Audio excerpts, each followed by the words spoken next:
Alright, hey, and welcome to Streaming from Shiloh. This is the very first time that I've streamed anything, so I'd ask you to please be patient with me while I kind of figure out some stuff.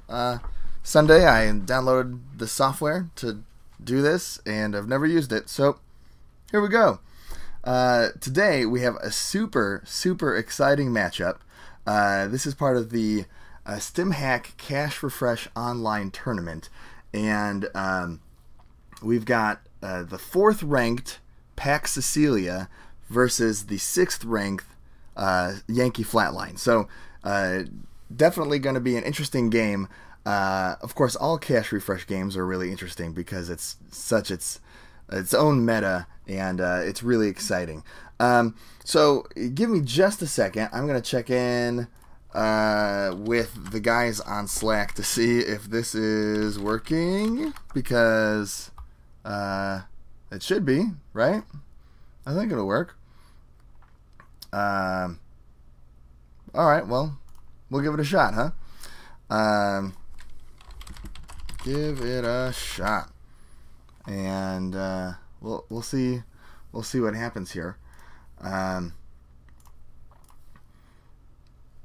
Let's just throw on some graphics here, and in theory the game should show up, although I'm not sure why it's not. What happens if I do this? Nothing? Come on.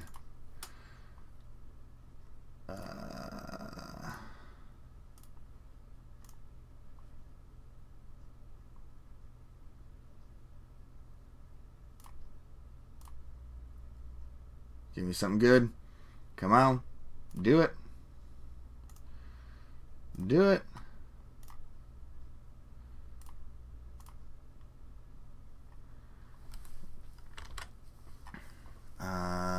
What if I refresh the page? Obviously, if you're watching this, you can just, if you're not watching it live, just fast forward till it gets to the part where things actually work. Because that would be real great.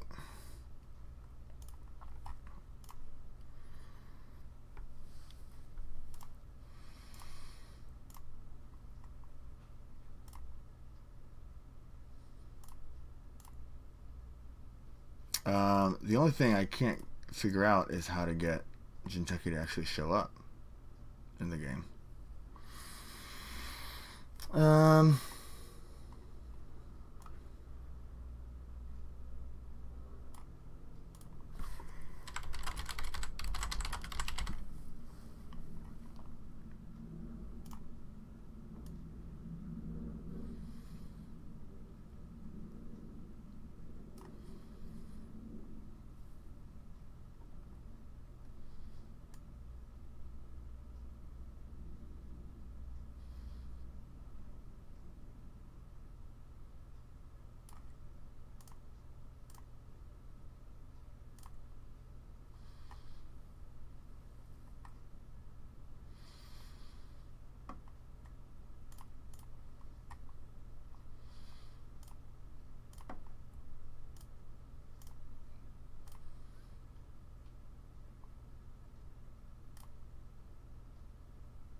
Well, apparently this is not going to work the way that we want it to, so I guess I'll just have to do this. But the thing is that I can't get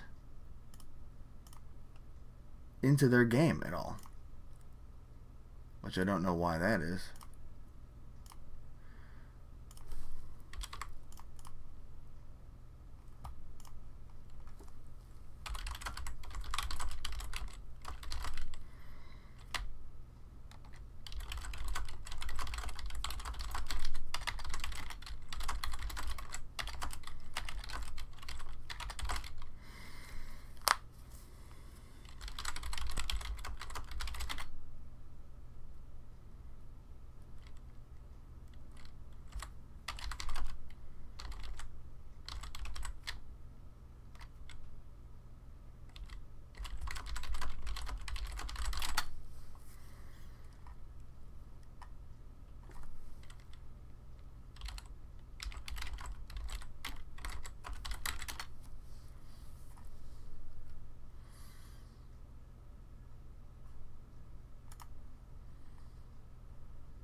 What madness.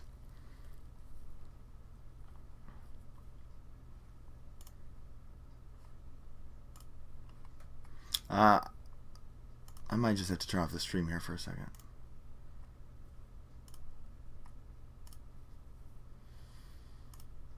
Nope, that's not what I want. Leave. Watch.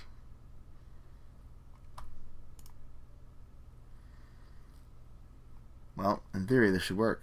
So we got that going for us.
Now we're having trouble getting the game even going.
Alrighty.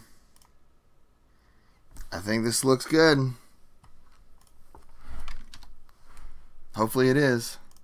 So, no one screw this up.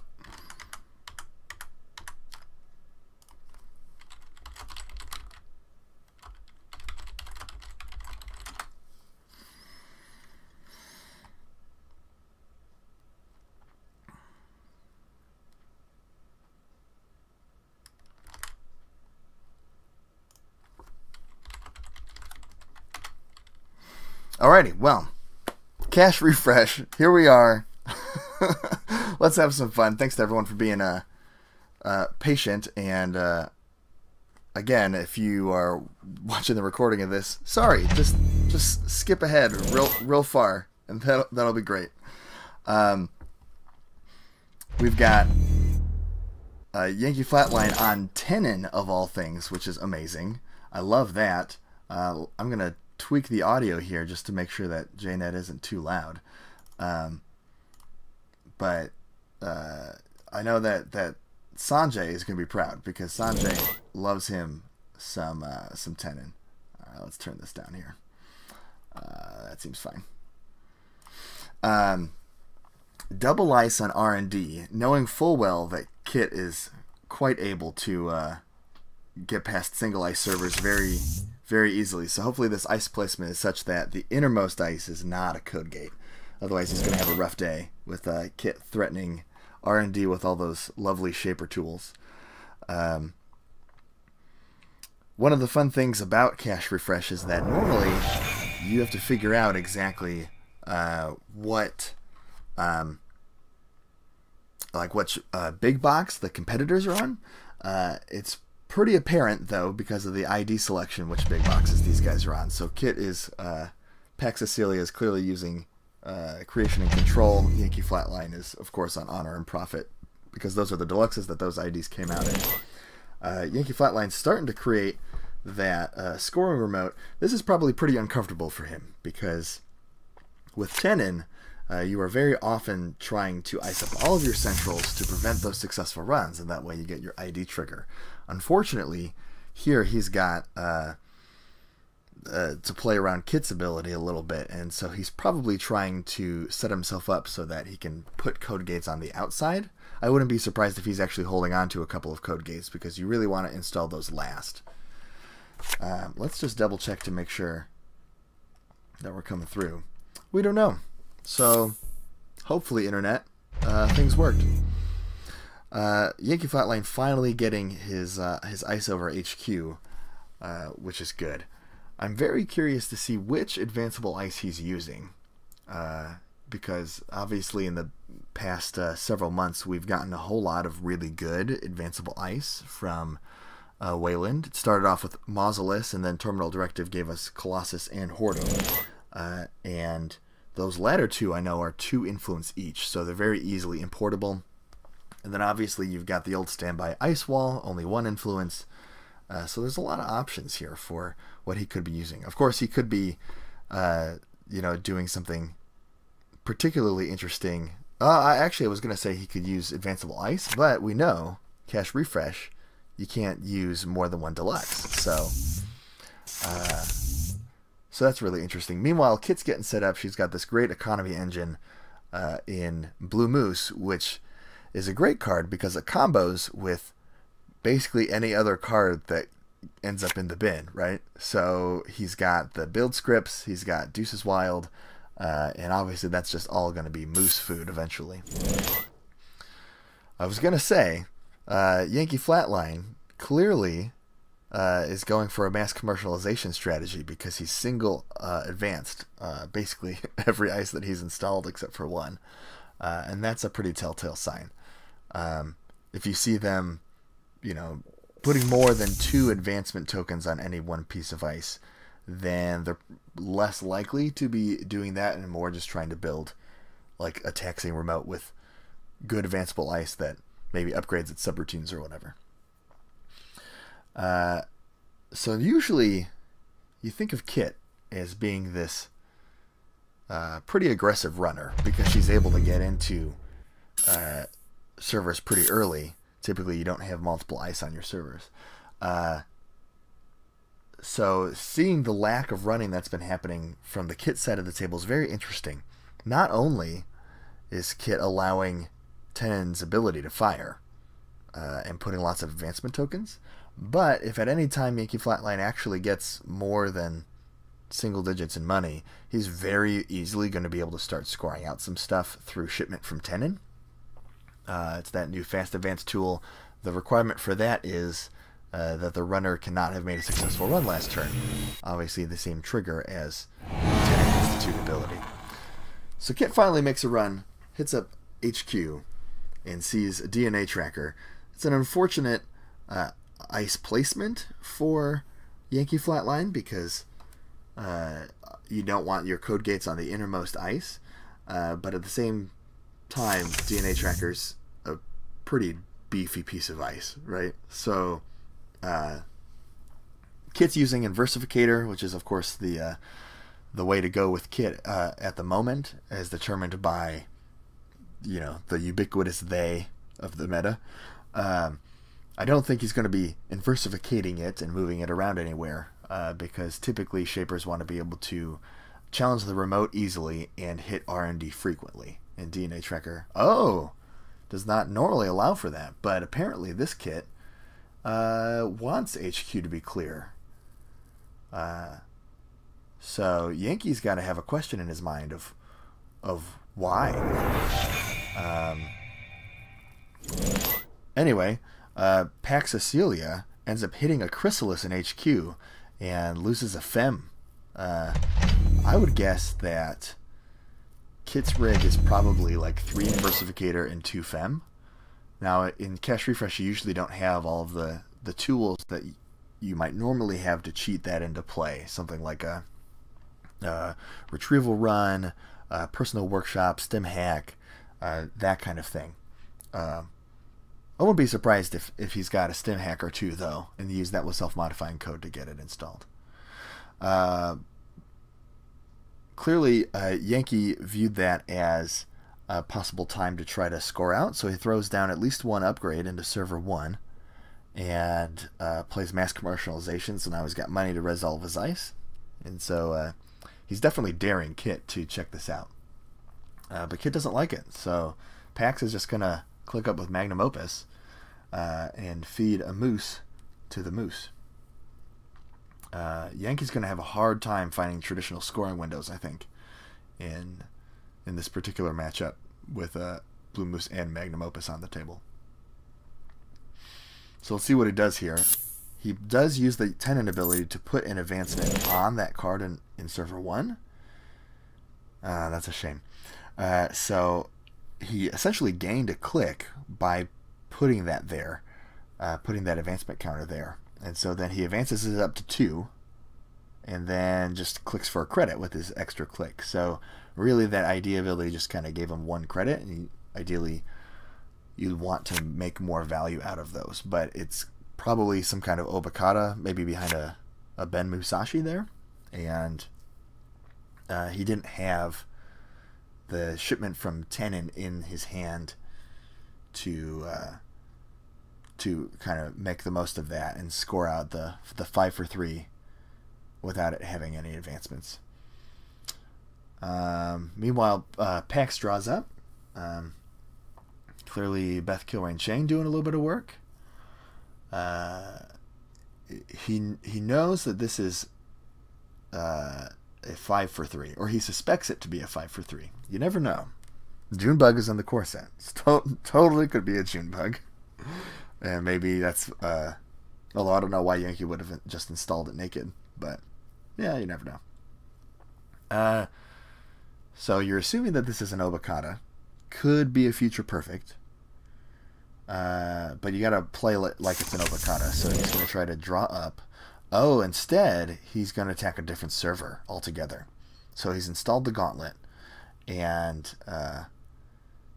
Yankee's not going to res, which tells me that when he did inversificate that DNA tracker over onto R&D, that was probably not a code gate that he swapped the DNA tracker with, and so now Kit's ability is going to affect that HQ.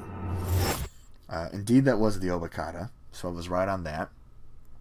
And the gauntlet is going to be the HQ pressure that we're going to see from Kit, and that's probably why he wanted to put that DNA tracker over on R&D.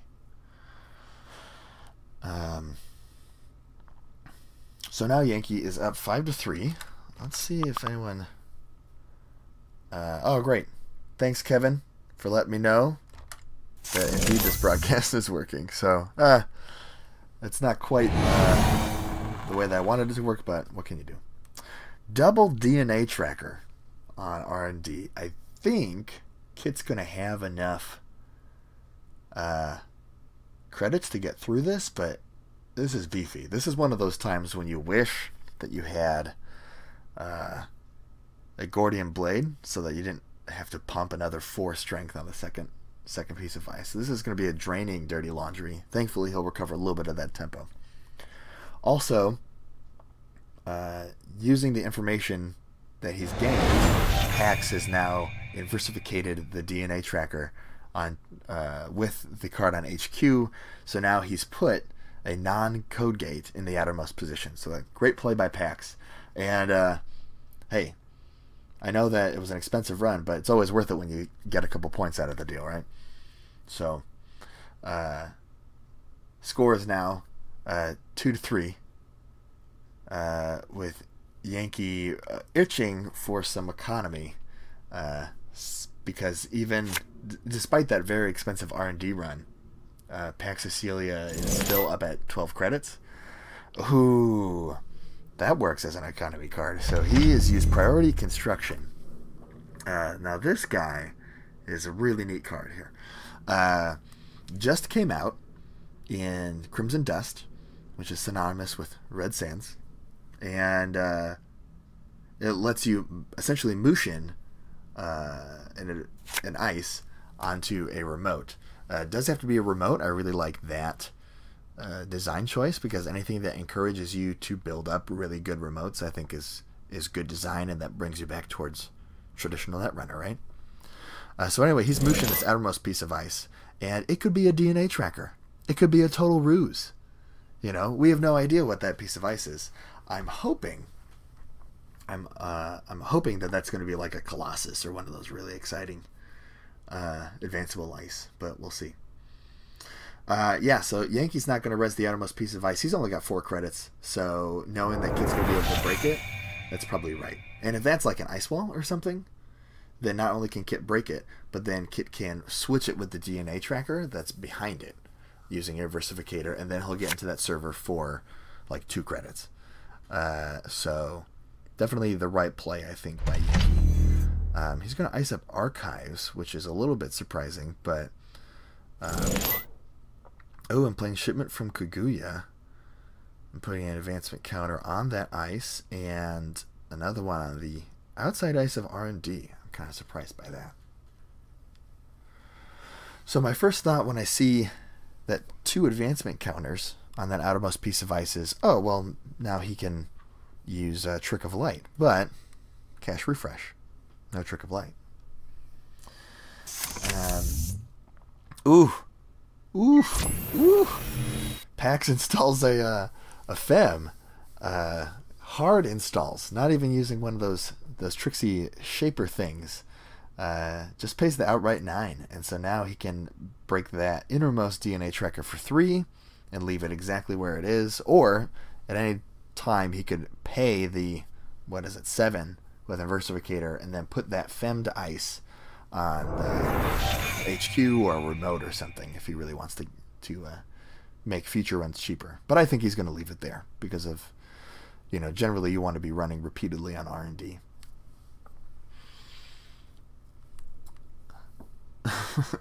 These guys are joking. I think Pax just saw a spicy card on top of R&D and has accompanied it with 3 wells. Well.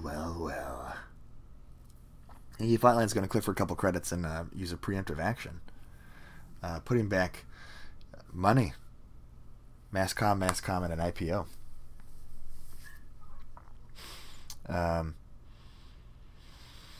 I definitely feel like the tempo is in favor of Pax. He's got the money, he's got the tools, and now he's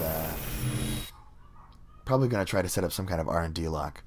Quick apologies. If I don't know if you can hear him or not, but we have several small dogs at this house, and they just started yipping. I think someone just got home. So, you know, dogs, man. We got 3 of them. Yeah, their names are Lady, Rex, and Cujo. No, that's a lie. But that would be pretty clever. It would be dedication to the game.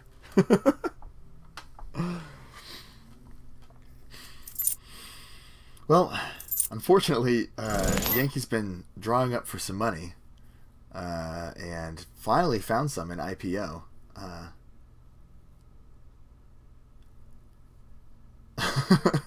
I think Pax has been quite happy with how poor Yankee's been, and so now he's kind of disappointed in the IPO train. Choo choo.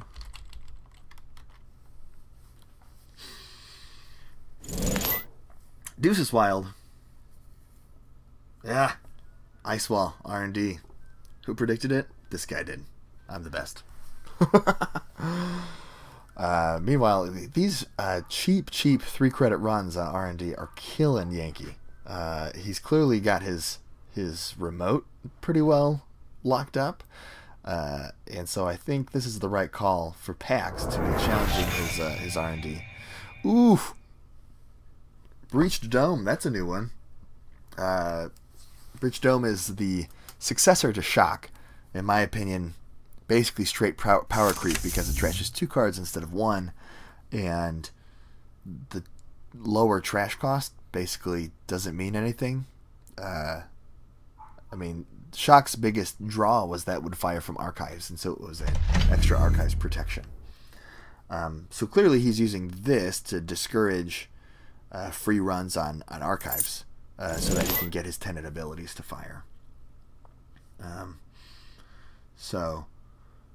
Obviously 3 Shock has never broken the game, nor has it taken over a meta, but outside of Cache Refresh, if you're combining it with Breached Dome, then, you know, the next couple months could be a little bit hairy, especially with decks like Tennin or especially IG, Industrial Genomics. So PaxCecilia is drawing. I'm not sure what he's drawing for.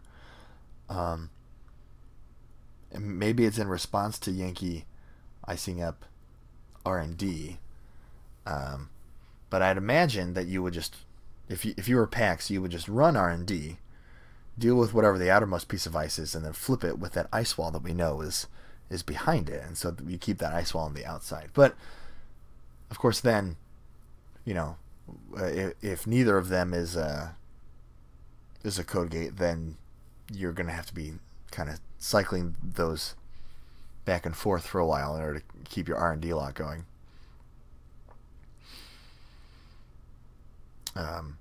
So an interesting thing about equivocation, speaking of R&D lock, is that although you essentially get to access 2 cards, they're not true accesses, right? So if the first card that you reveal is an agenda, then you're just going to access the 1 card, so you're not able to access 2 agendas or trash a card and access an agenda or something. And secondly, it's not very effective as an R&D lock tool, because you are not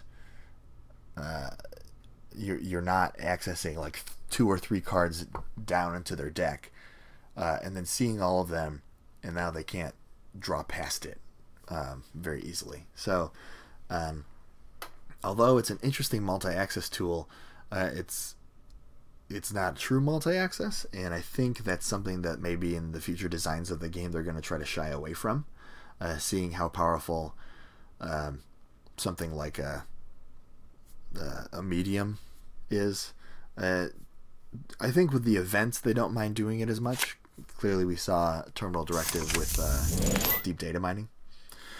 So anyway, last turn, Yankee has thrown down a card in his scoring remote, but did not advance it.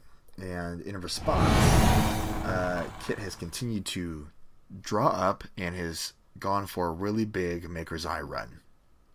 Really big meaning 3 cards plus the equivocation card for 4. Unfortunately for him, YankeeFlatline very cleverly puts out a data loop. And that's going to force Kit to put 2 cards on top of his deck, which is going to be a Levy, it looks like, and a Daily Cast. Now, if Kit can break this, because using Kit's ability, he's made it a code gate. But if he flips it with the unresed Ice Wall, then he's going to have to put 2 more cards on top of his deck.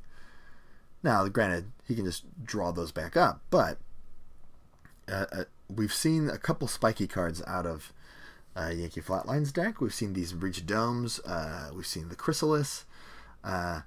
So, you know, he's got to be careful. If he flips that, he's going to go down to 3 cards in hand, and then he's going to access 3 or 4 cards.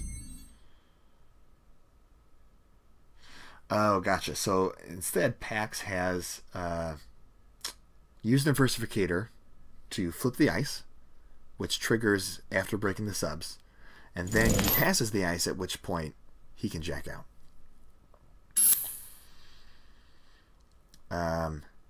No successful run, so YankeeFlatline is able to play a shipment from Tennin, combined with his Tennin ability, and I think he over-advanced? No, it's just my contacts being blurry. He's going to get the extra token from his ID ability, spend 2 clicks to advance normally, up to 3 advancements, and then play shipment from Tennin to go 4/5 and score out the Obokata. Now he's in a resoundingly powerful position at 6 points to only 2, which is fascinating because I really felt like Kit was on top of him for a while, but Yankee kind of turtled up and let his ice do some work, and he's got some very powerful pieces of ice. I mean, he's only got 3 pieces of ice rest, right? But Pax is not able to run all over him, despite having Magnum Opus, Daily Cast, and Blue Moose in play. And that just goes to show you how powerful some of these ice are.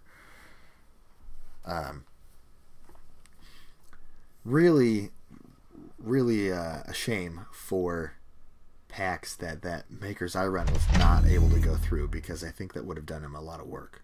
Oh, something I didn't mention. Going down to 3 cards with the double data loop encounter. The problem with that is that you can't steal Obokata, because you have to take with a 4 net to do that. So, you know, I think that's probably the main reason why Pax jacked out.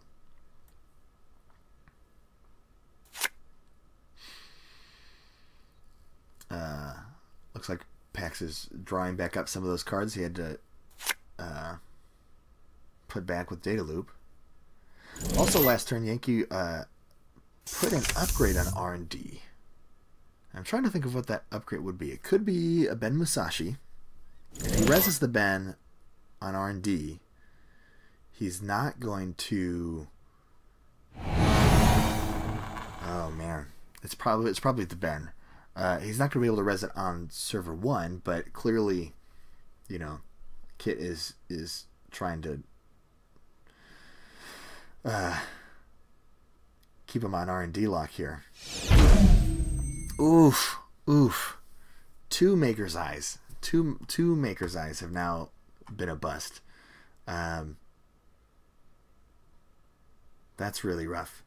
Now, Kit is on Creation and Control, so you know, you could see a same old thing, but we haven't seen one on the table, or in the heap, or in his massive RFG pile. So I don't think he runs same old thing. Now, good news for Yankee. Blocked 2 big R&D runs. Bad news for Yankee. Only at 5 credits. So remember, every card is blank if you can't pay for it, and he's got 4 advanced ice on the scoring remote that look huge, and it's probably not going to do him much good. So Pax plays a Levy in his deck, which is interesting. I don't know if it's specific, like net damage tech. He's got the feedback filter installed. I'm surprised because he's using Bloom Boost and he's RFG'd a ton of cards. So he levied and he has his total cards left of 13. So he's going to make a run on this remote. Yankee's not rezzing a thing. He didn't even res Ben Musashi. Ugh. Hits him with the snare.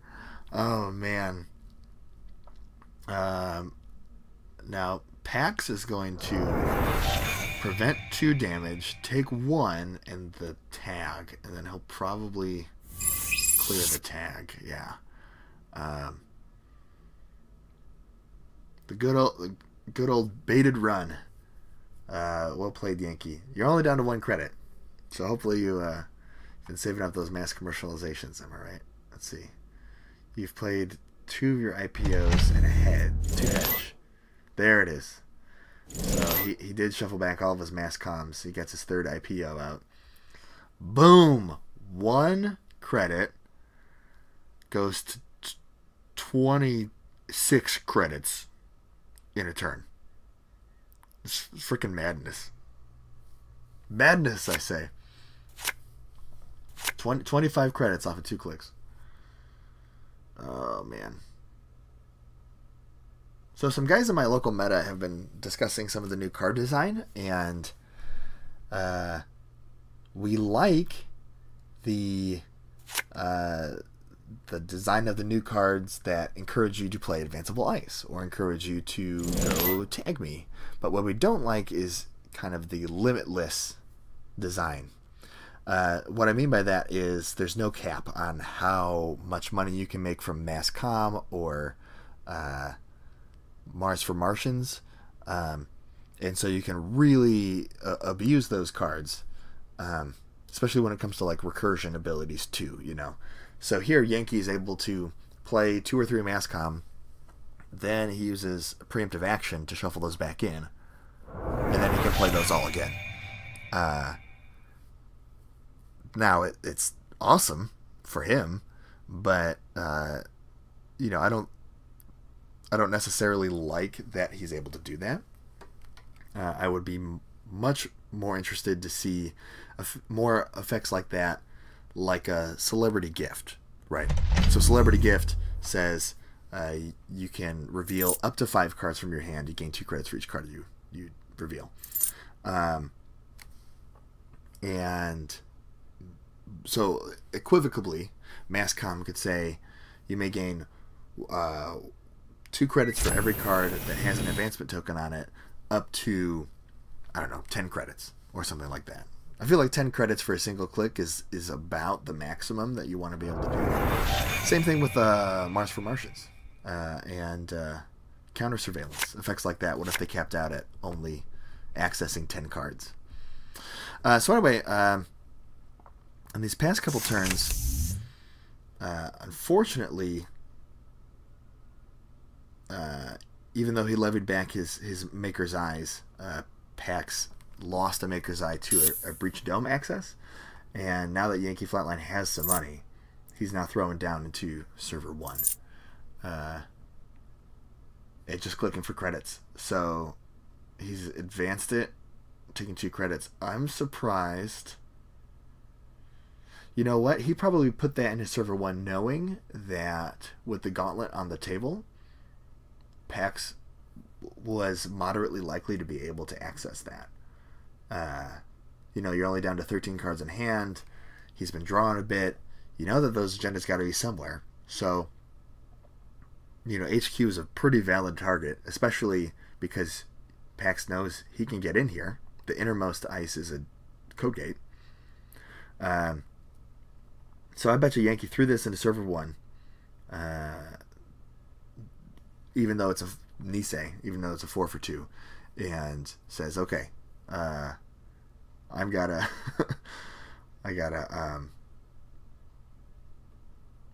get this out of my hand. And so now he's just single advanced it, thrown down the gauntlet. He's got all the money in the world to res all of this ice. And so now Pax is just trying to figure out what the heck to do. He's only got 4 cards left in his deck. I'm sure he's not running a second levy.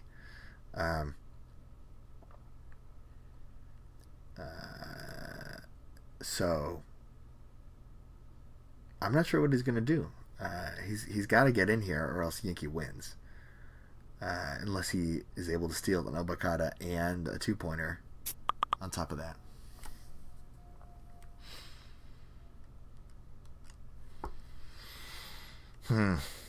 This is the decision point. Pax has got 5 clicks, thanks to Beth. 18 credits. There's not even what's it called? There's not even a Ben Musashi on this remote, so if he can make the whole run, he's good. But if any of the ice that's not the outermost is a barrier, he's SOL. And you know that Yankee runs at least 1 ice wall, so you might venture a guess to say that he's got 2 or 3. He's also got Kakugos. So remember that Versificator only works the first time that you use it to break stuff. So we can't just ride the outermost ice all the way down. Alrighty, so he draws, he plays Diesel. He's digging. I think he only had 4 cards left in his deck, so that Diesel just drew him the last 2. That's fine.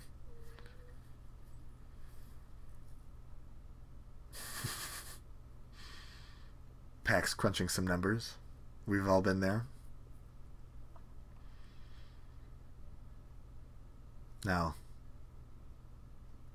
if this outermost ice is the Colossus that I want to see so bad, that'll be okay because he can use Versificator to break it. Oh, going for the Maker's Eye.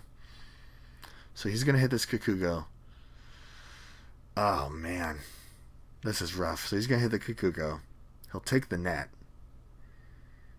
And then he has to flip the Kakugo with the ice wall. So now he has to hit the Kakugo again.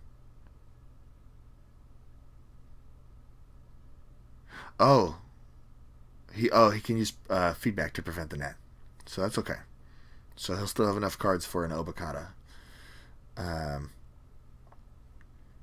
He has used the Fem. This is when I was blabbing earlier about card design. Something I didn't say is that Pax installed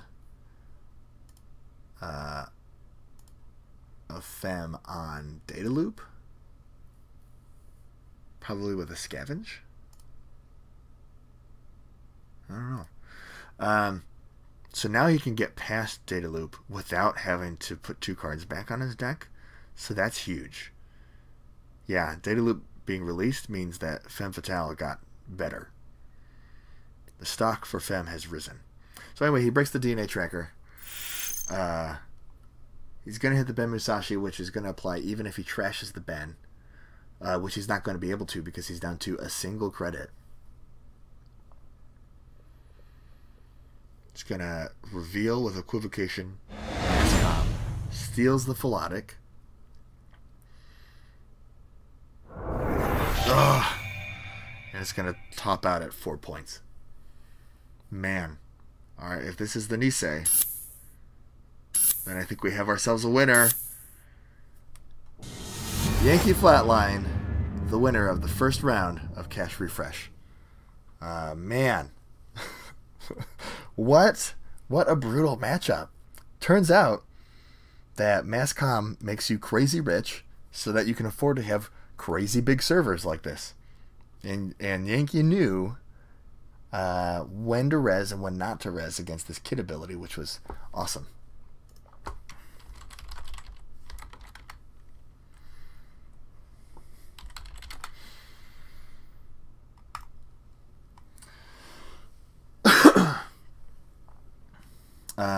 So, meanwhile, while we wait for them to open up their next game, this tournament is brought to you by Diesel.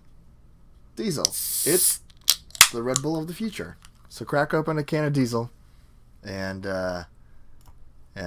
toast to our potential winner here.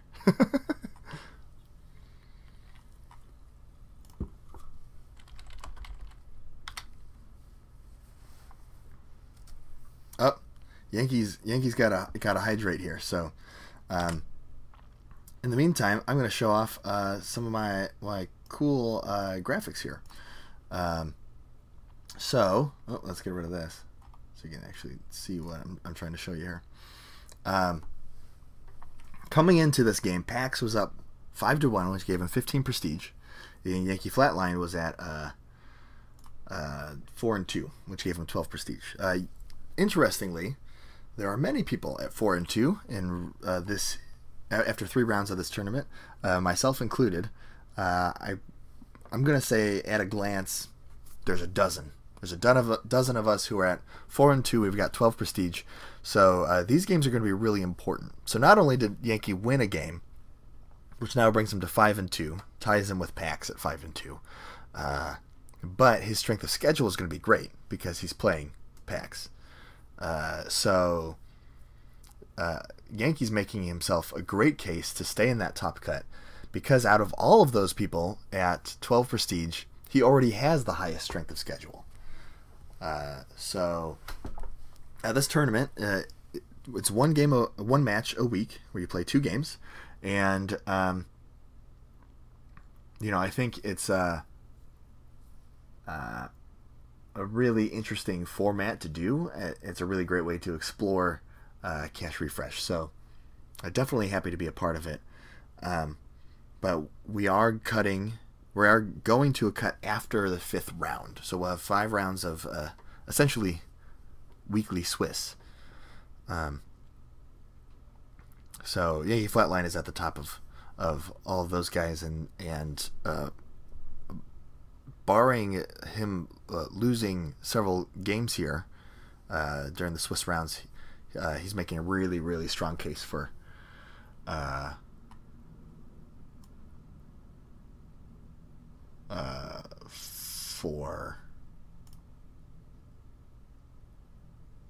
getting into the cut. Sorry there, I was reading the communication from our competitors here, and they're changing the settings so that you can see each player's hand, which obviously I want. I know you want. It's what the people want, right?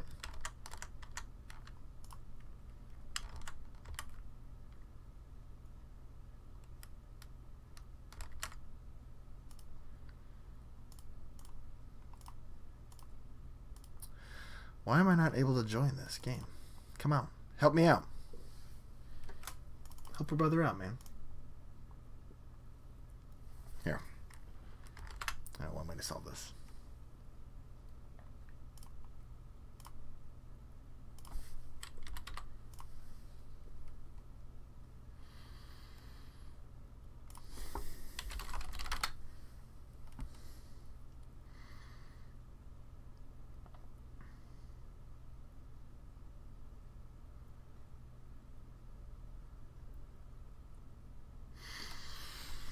Alrighty, I think we're ready to start the next game here. Am I right?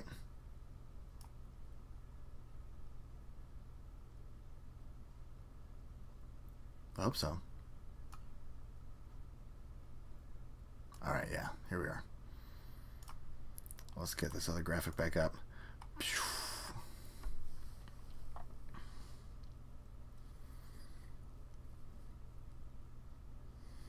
Oh man, Architects of Tomorrow. Yes. Brave choice indeed. I like it. Versus good old Kate. And this appears to be just good stuff Shaper Kate. And we'll probably see a lot of the same cards that we did for Kit. We got Equivocation, Magnum Opus, Nanotech is his killer, which is a very solid killer. As you might expect, PaxCecilia is icing up. We're going to see a ton of ice because that's the only way that HB players know how to defend their servers. Apparently, Pax has not lost yet with Architects of Tomorrow, which is Incredible.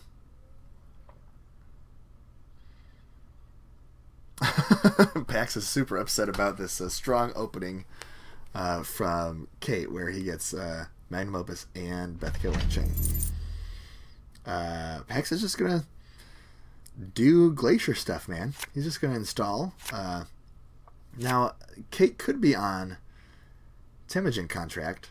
We've seen only green cards from him. So maybe he could ice up archives. Pax could ice up archives, but he's not. And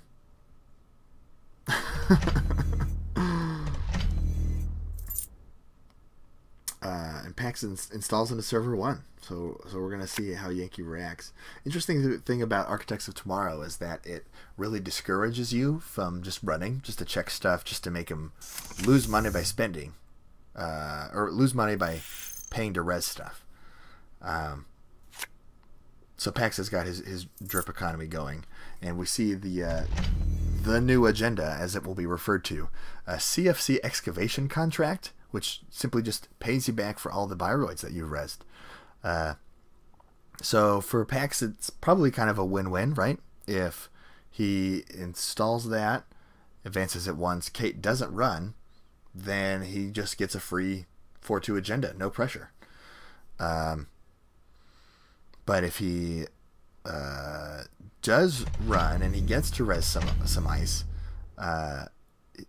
you know, Yankee's going to force him to res the first one, probably click through whatever it is, because it'll be a bioroid, and then he'll get this res a second one for free, or for cheap, for a 4-credit discount.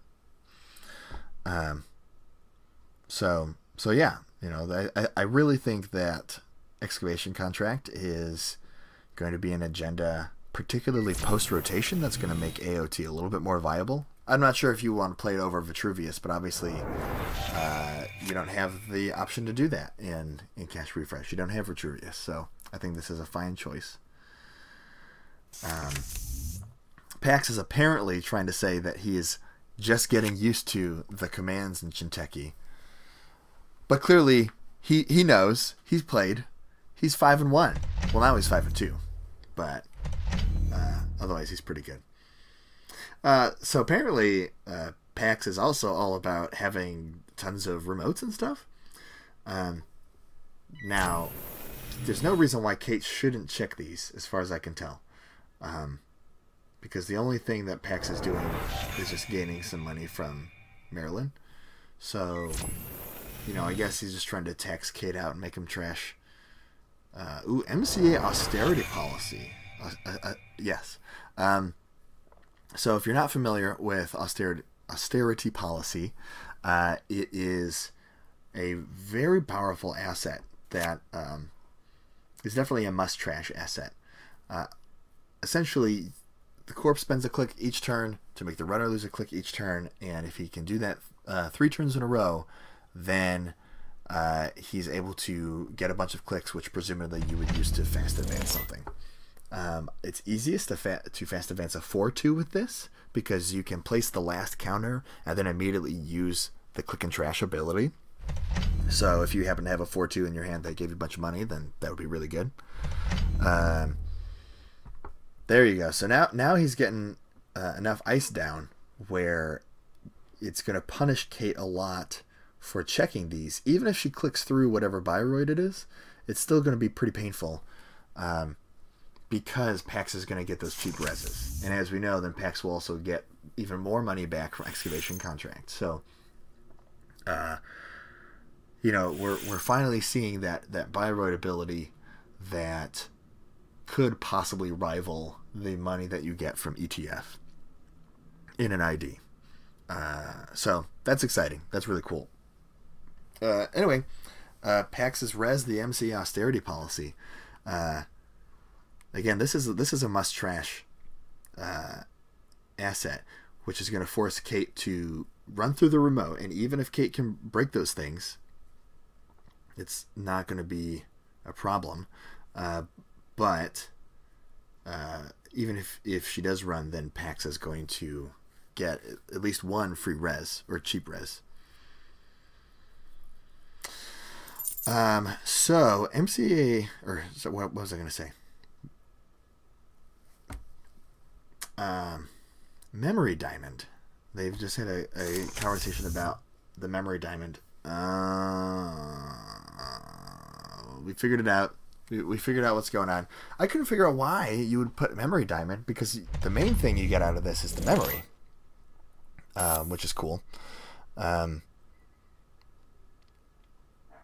But it's really expensive for that. Like, it could just be an Akamatsu, right? If you just wanted the memory. But he slaps down a Sifr, a Sifr, as I will refer to it. Oh man, those dogs are just going nuts. I don't know if you can hear them or not, but they're barking like champs. Okay. Anyway, Pax used a shipment from Tennin to Fast Advance and ABT. Chose not to res it. Yankee responds with a Maker's Eye, just clicks through the Fairchild 1, but gets an Ichi for 1 credit. Or excuse me, he doesn't even click through it, he just pays the single credits. He does manage to pull a successful field test off of that Maker's Eye, which is very exciting. So, a little bit of tit for tat. He gets 2 points, but you got a 1 credit Ichi, which isn't terrible. Now, although Yankee did just lose some points, he gets another MCA counter. So if Kate does not come in here this turn to get this, then he's going to be able to Fast Advance CFC and get a rebate for all the money that he just spent, because he'll spend 4 and then get 4 right back. I could see this getting particularly brutal as the game goes on. If he's able to get 5-6 ice res, then he scores out an agenda and then gets 12 credits immediately back from that. Like, that's pretty crazy. Again, maybe one of those opportunities for kind of a capping mechanic there. But at the same time, you kind of want your agendas to have pretty strong abilities, and this is a pretty niche design because you're only getting credits off of Bioroids. So, you know, it could be fine. So the MCA goes off, sure enough, gets to screw out the CFC excavation, gains back the money. And I don't know if that necessarily puts Yankee in a bad spot, but he's definitely behind the ball. Now, he almost has his whole rig set up though, which is nice. He only needs his barrier breaker. Probably would be paperclip, I'm guessing. So if he spent 4 influence with the MWL on Sifr, 3 influence on paperclip, he's got a set of Deuces Wild, so that's another 3, so that puts us at 10 influence. He's got 5 remaining. You would assume with Sifr that he's also got a single Parasite. Not necessarily the case though. He could just be using Atman 0 and then Inti as his barrier breaker and just use Sifr as like an economy console. That's certainly not unheard of, and that's pretty solid, I think. So we're going to see how Kate fares. He's just going to run R&D to check the top card. Unless I missed something, no, he's got Equivocation, so he'll at least see 2. Ooh, but here comes Loki. So Loki has 4 subs. So Strength 3, 4 subs Sentry, because he's just stolen all the subs from Ichi. And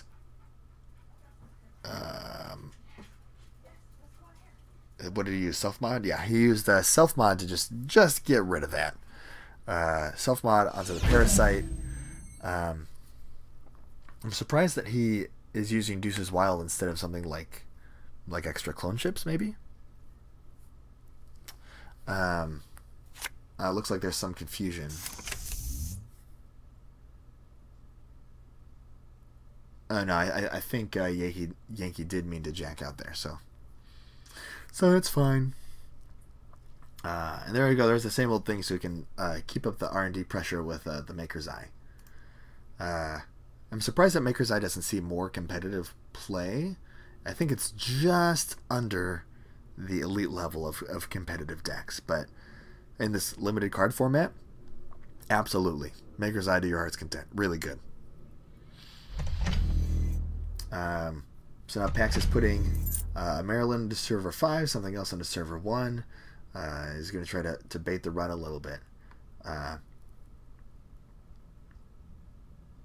we'll see what Yankee's response here is.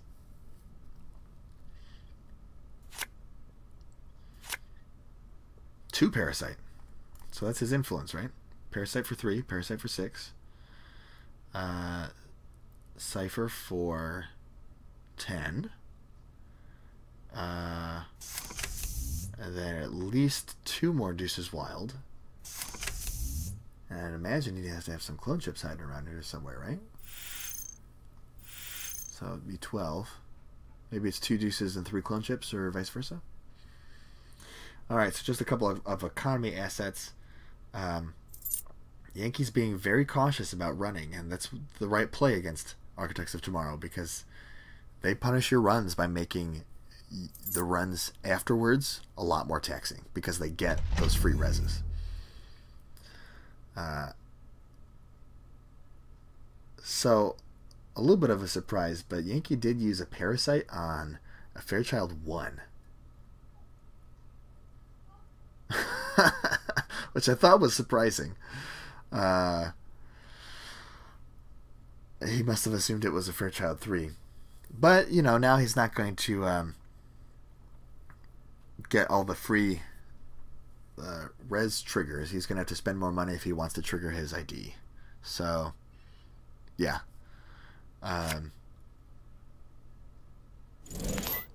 Now, one thing he's got here is a dummy box. That's interesting. Maybe that's just for like a Scorpio's Hunter Seeker kind of prevention system.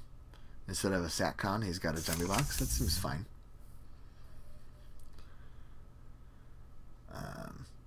Yeah, Kate's just going to set up more. You know, I think she really needs to just focus on challenging this remote, and then making few but impactful runs on R&D. Oh, okay. So Pax is just drawn into the MCA austerity policy. And he's probably thinking about installing over this Maryland and then get the Maryland shuffle. Or actually, he probably would need to put it into server 1. So he's just going to click for credits, and next turn he will get 3 credits off of Adonis and then install the MCA. Click that for a couple turns, and then be able to fast advance his excavation contract. So I think that's a pretty good line of play. It's a little bit slow for my taste, because I like to shoot from the hip. I'm reckless.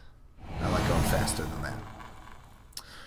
Yeah, see, this is why, unfortunately, the trashing the Fairchild 1 was a little bit of a mistake, because Pax just replaced it with another Fairchild 1. So you taxed him out like 2 credits, but you spent one of your precious Parasites on it. I know it was an accident, but still. There's the big boy. Alrighty. So he's going to cipher this to lower it to 0. He doesn't have any clone chips on the table. Actually, he might not be running clone chips, because we've not seen any. And he is using Gordian Blade to break the 3 subs. And then he'll reveal the top card. He'll get a soft 4 accesses, if you want to count the equivocation. Alright, so he has him draw the Fairchild, and then drum roll. What is he going to get? Is he going to get some points? So here's a question. What big box do you think Pax is on with HP? Classically, Creation and Control is regarded to as garbage for HP as a faction. So I think he's on, what's it called? Data and Destiny, just for the sole point of GFI. Just for getting the global food. That's the only card out of that he would have pulled, probably.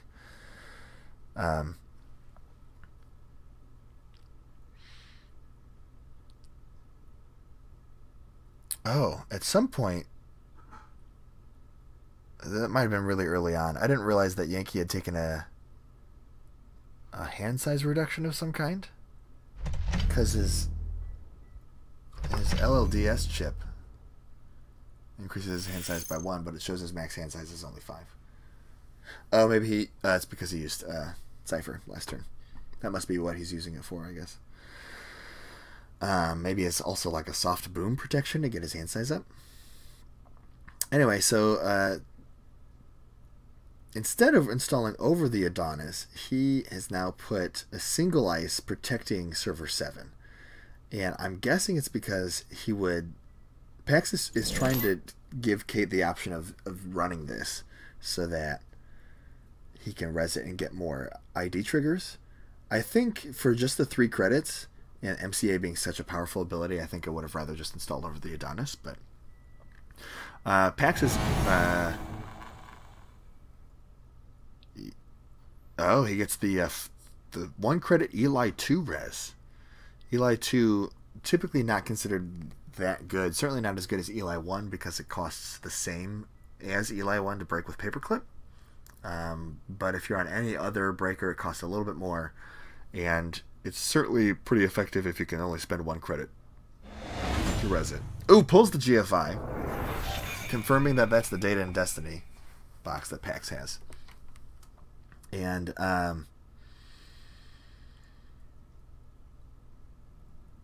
brings it up to tie game, 4-4.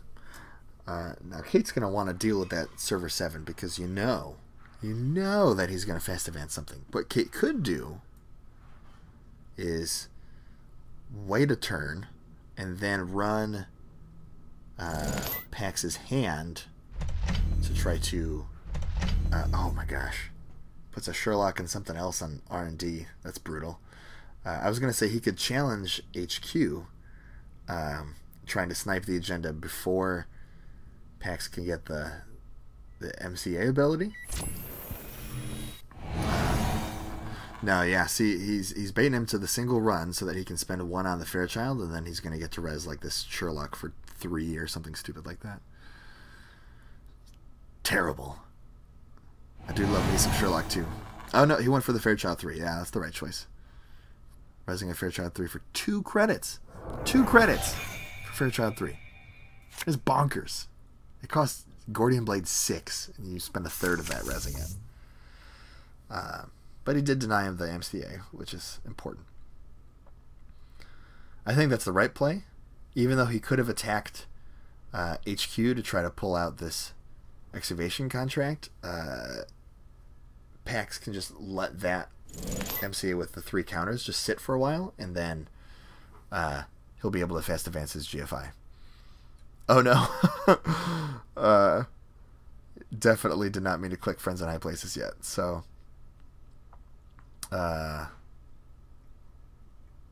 he's gonna take that back.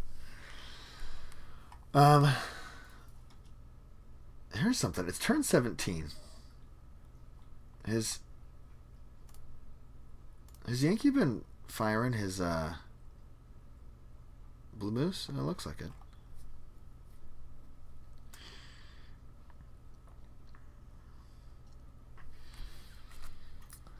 I'm just so used to seeing massive RFG piles from people playing Blue Moose. Oh! It's another piece of ice on R&D. Puts the MCA back. And then he's got to zoom out so that he can see what he's doing. That's a deep, deep glacier. It puts the Adonis back.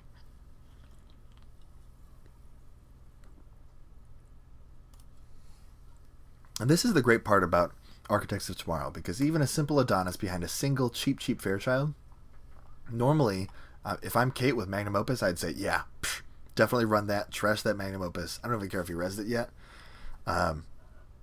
Just get that out of there. But now, with Architects, if he does that, he's going to give Pax even more benefit.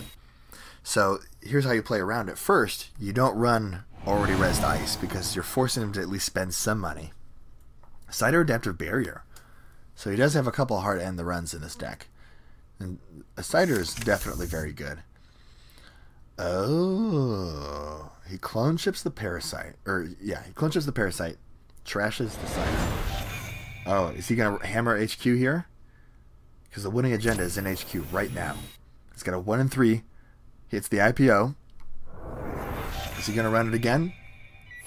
He's going to run it again. Hits the IPO. I think he might leave it. No, he does. He's going for it. He's going for it.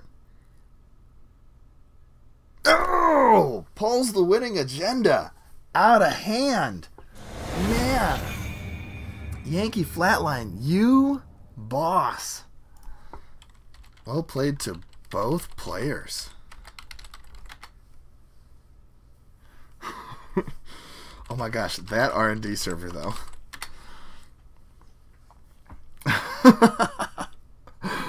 just all the fair children, just all over that.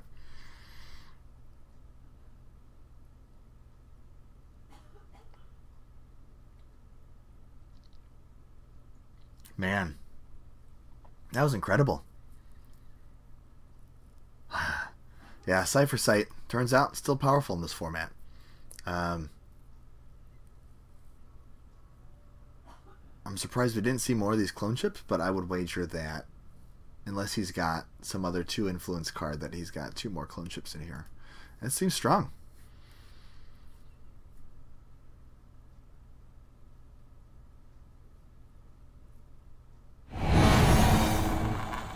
Oof. Oof, look at these servers here. Oh, man. Strength 5 Cider. Love that.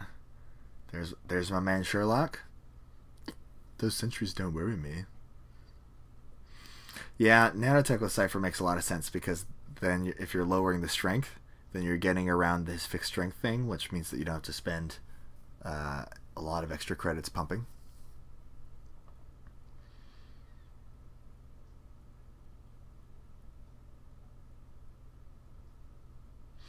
Yeah, man, this was a great game. This was definitely very, very close. What was our final record here? I'll update these. So that's gonna drop Pax down to 5 and 3. That's gonna bring Yankee up to 6 and 2.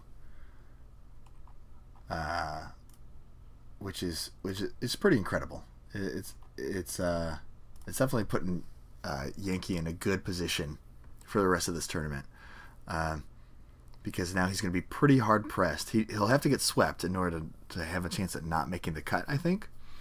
Meanwhile, Pax is